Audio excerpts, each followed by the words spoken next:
Assalamualaikum warahmatullahi wabarakatuh adik-adik. Bagaimana kabar kalian hari ini? Insya Allah sehat selalu ya. Baik adik-adik, sebelum kita masuk ke pembelajaran hari ini, kakak perkenalkan diri dulu ya. Perkenalkan, nama kakak Nur Wahda.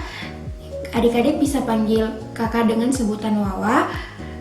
Standbook kakak A221-18033. Kakak dari Prodi Biologi, Fakultas Keguruan di Universitas Tadulako. Nah, adik-adik, sebelum kakak mulai ke pembelajaran, ada baiknya kakak absen dulu ya.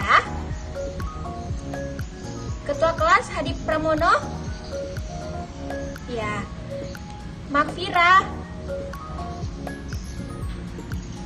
Serly. Sandi. Oke, baik ya, semuanya hadir ya. Nah, sebelum kita mulai pembelajaran hari ini, ada baiknya kita berdoa dahulu. Ketua kelas silakan dipimpin doanya. Iya, baik, berdoa selesai. Oke, kita mulai pembelajaran hari ini. Nah, adik-adik, kompetensi dasar hari ini adalah menganalisis struktur replikasi dan peran virus dalam kehidupan. Nah, sebelum kita masuk ke pembelajaran, adik-adik tahu kan, sekarang dunia dan termasuk di Indonesia sedang dilanda wabah virus COVID-19 atau COVID-19. Termasuk kita di Indonesia sekarang sedang dalam masa pandemi, apalagi di masa PPKM sekarang. Nah, penyakit COVID-19 ini disebabkan oleh virus corona. Jadi, setelah kakak membahas ini, adik-adik sudah tahu kan apa yang akan kita bahas hari ini atau materi kita hari ini? Yap, virus. Nah, kakak harap di masa pandemi ini adik-adik meskipun kita kelas daring, kakak harap adik-adik tetap semangat untuk belajarnya, tidak putus asa dan terus berkarya, dan selalu fokus dalam melihat atau mendengarkan guru atau kakak menjelaskan tentang materi apapun itu. Nah, adik-adik, sedangkan untuk tujuan pembelajaran kita hari ini, kakak harap setelah kakak menjelaskan, adik-adik dapat menjelaskan penemuan virus, menggambarkan struktur virus, dan juga mengidentifikasi ciri-ciri virus. Nah, dari yang kakak sampaikan tadi, ada yang bisa menangkap materi apa yang kita akan pelajari hari ini?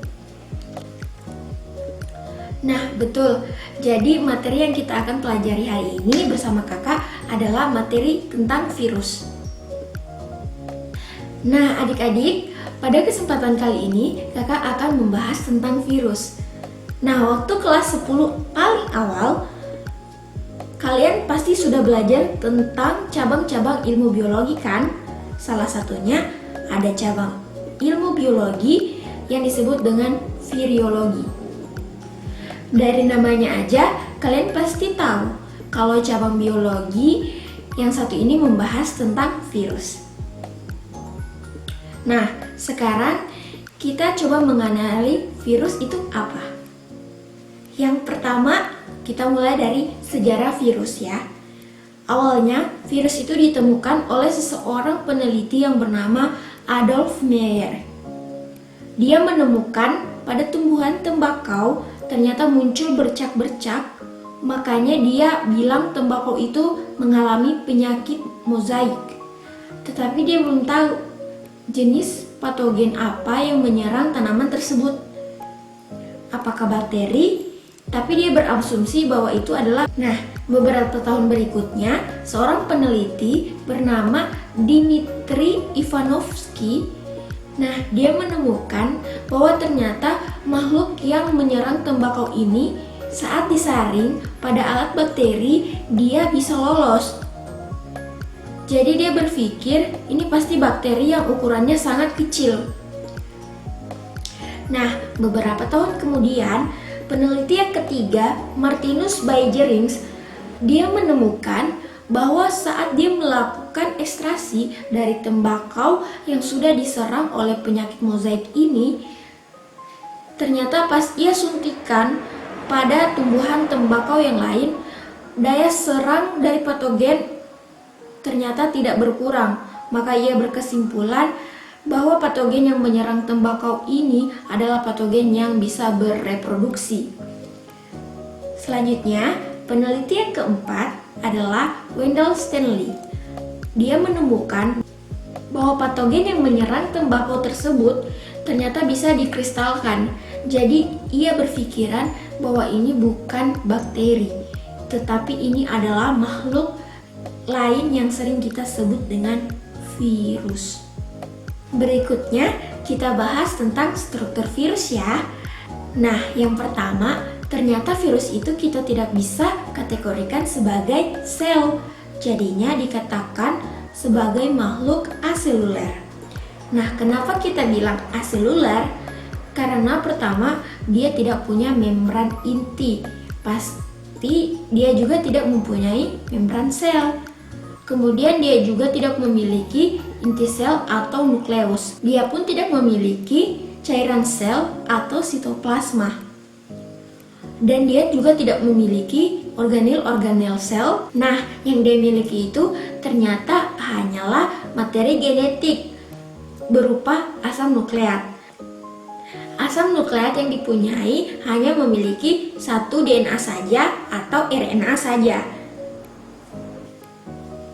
Kemudian, karena dia memiliki asam nukleat, maka dia bisa bereproduksi.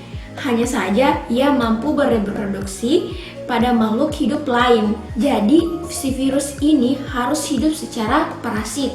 Karena dia harus selalu parasit, maka kita sebut dia parasit obligat, yang artinya dia tidak bisa hidup jika tidak menumpang. Berikutnya, kita akan bahas tentang salah satu struktur dari virus.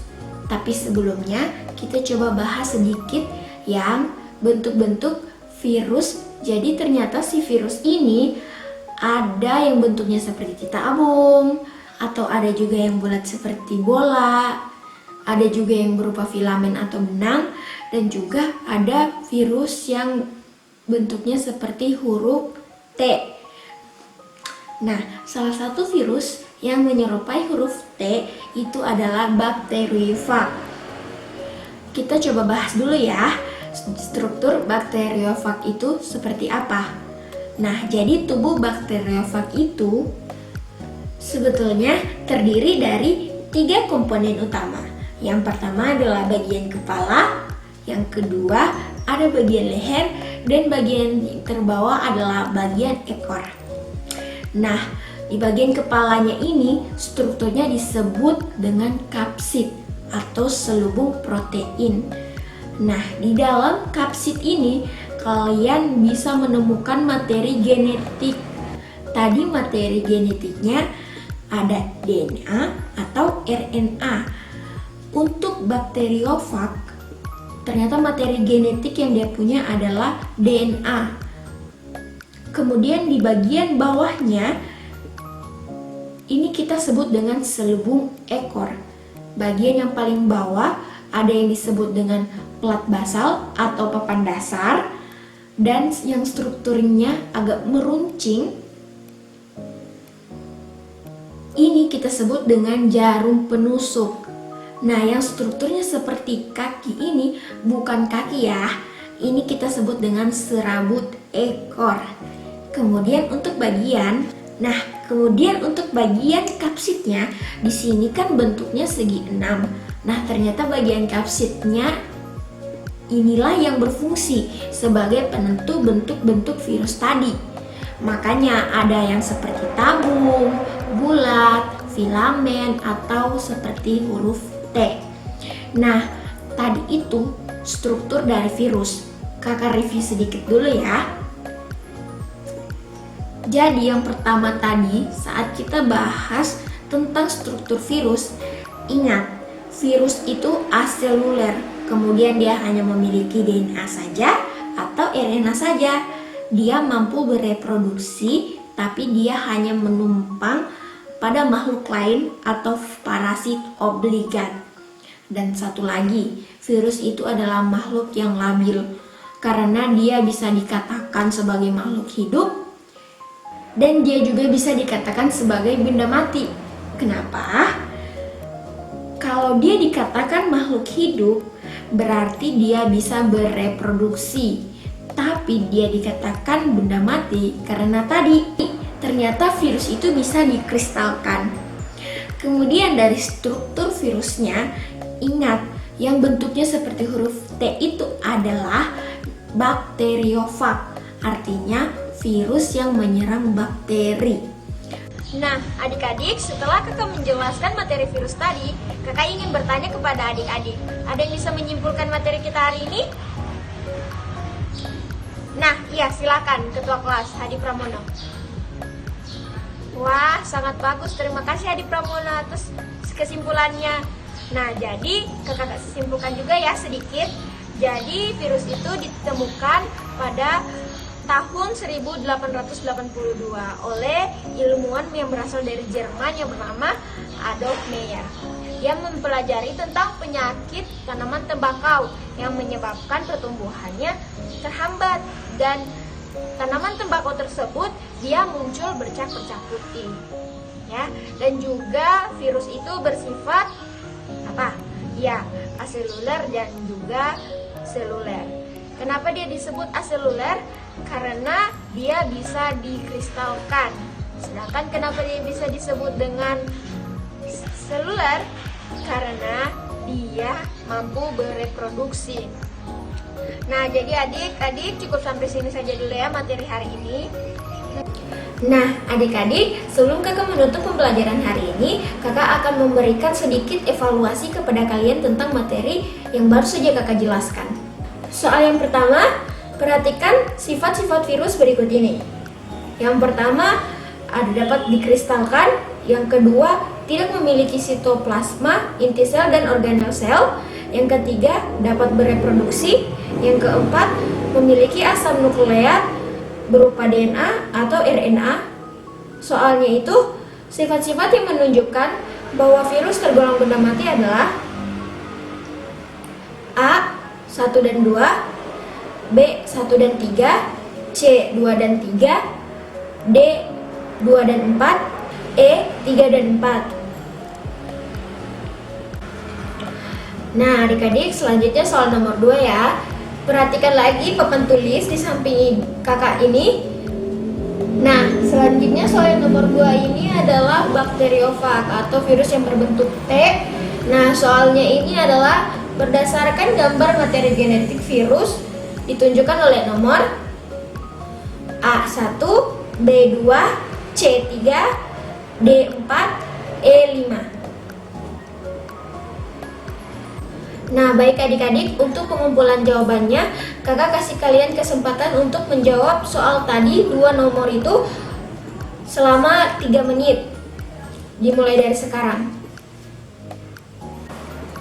Apabila sudah ada yang selesai dengan soalnya, silakan dikumpulkan di meja kakak. Oke, baik, sebelum ibu tutup, ketua kelas silakan pimpin doa untuk mengakhiri kelas hari ini. Oke, baik, doa selesai. Sebelumnya kakak memohon maaf yang sebesar-besarnya jika ada salah kata dalam menyampaikan materi virus hari ini.